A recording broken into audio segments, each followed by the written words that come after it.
Yet again, this time heading out to Wisconsin for a trial involving a woman accused of poisoning a family friend. Jessy Kurczewski faces a first-degree murder charge for allegedly poisoning her family friend, Lynn Hernan, with eye drops. Hernan's found dead in a recliner. On her chest is a pile of crushed pills, right? The medical examiner rules her death is a homicide when they find a fatal dose of Tetrahydrozoline. That happens to be, I know you know this, but it's the main ingredient in eye drops. They find that in her system. Kurczewski claims that her friend, no, she was suicidal. Prosecutors allege that this was a staged scene so it would look like a drug overdose. The defendant, also accused of stealing nearly $300,000 from the victim. So once again, money rears its ugly head. Earlier today, a friend of the victim, Lynn Hernan, took the stand. Let's listen to some of that testimony. In those phone conversations, though, when you and Lynn were discussing her health problems that last year and a half or so, did you ever get the feeling that Lynn was just giving up?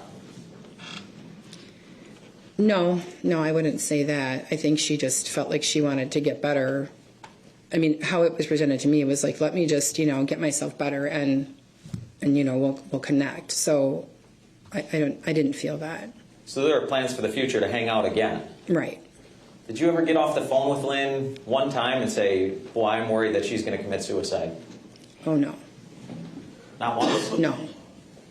Did you talk to her by phone pretty regularly up until that October 3rd, 2018 date?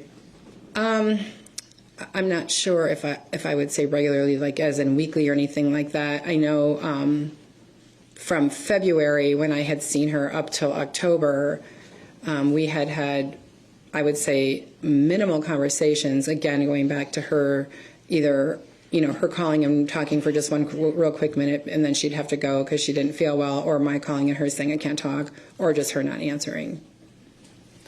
In all that time, did you ever send Lynn an email to see how she's doing? Email? No, Yes. Lynn didn't have an email. Didn't have an email? No. Did you go on Facebook and try to send her a message on Facebook? Lynn was not even a little bit technical. She didn't want to have anything to do with any of it. She had a flip phone. She was always looking at my phone because I'd have a lot of pictures of Anthony, and she'd point out the ones she wanted, and then she'd tell me to print them, and she'd go pick them up. And I remember one time saying to her, I could show you like that. I could still send probably these pictures. You might still be able to see them on your flip phone. And she was like, I don't know. This is an emergency phone. I don't want it for nothing but that. And we just giggled because we thought it was funny. And I know that I know one of the salons that she worked at, there was a computer that she was required to use for like scheduling appointments, where previously she had always done her scheduling in like in an appointment book, handwriting. And when she had to do it in this computer, she was fit to be tied and didn't want to learn it.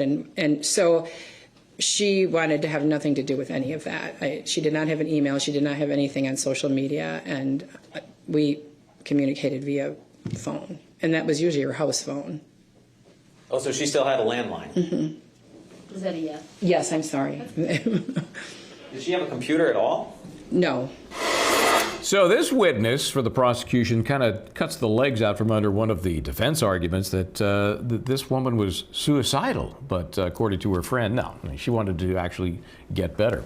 Catherine Lizardo is here. She is a trial attorney. Philip DeVay, a public defender, appearing in his personal capacity. Catherine, this is maybe an odd, defense considering this crime scene with all the crushed pills on her chest. I mean, how did that happen? She was in the middle of killing herself, and she was more successful than she thought she'd be. I mean, it just, the suicide thing doesn't make sense to me. And this witness suggests it wasn't likely. It does not make sense to me, too. That's why we see here that the defendant actually changed her story 3 times. The first time was saying that her friend killed herself. The second is that her friend staged that suicide. And the third story she has is that she assisted unwillingly to her friend's suicide by giving her that bottle of water with eye drops. And since you always bring props, I thought I'd bring my own props here, and I never thought that this could kill you someday. Did you check the ingredients there? I've got an eye drop thing in here somewhere. I did. But is that an ingredient in your eye drops? No, it says carbomethylcellulose sodium. I can't even pronounce it, but it's not Tetra. Okay, it's not the killer eye drop stuff. Okay, Philip, give me your take on this. You got a lot of drugs in play, theoretically, that were prescribed. Are you buying the suicide? Well, first of all, I think it's a matter of semantics. I think there's a difference between a suicide and an accidental lethal overdose. You got to remember, the coroner found, 30 to 35 drugs in her system, independent of the Visine. Independent of it. And it could very well be that there was a contraindication of the mixture of her regular prescription drugs with the Visine that actually killed her. So I think there's a causation issue here, more than just alleging that it was a suicide. If she, in fact, gave her the Visine under the belief that it was vodka mixed with Visine as a new form of a dirty martini, there's no intent to kill. Do you know what I'm saying? It's just an intent maybe to intoxicate, calm her nerves, calm her down.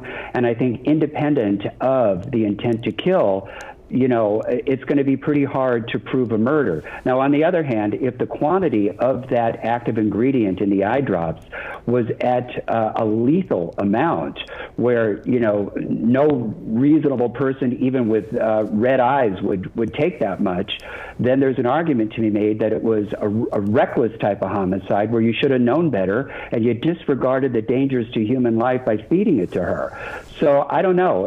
It could go either way, but I really doubt that this is going to be a suicide. It's really an odd case, Philip. But I do think you've crafted a new term for a Visini. If you want to have a little Visini cocktail. Exactly. Not a good idea. Okay, I'm going to thank and excuse Catherine Lizardo and Philip Dubé. Guys, always a pleasure, and I hope you have a great weekend. We'll see you next time right here on the network.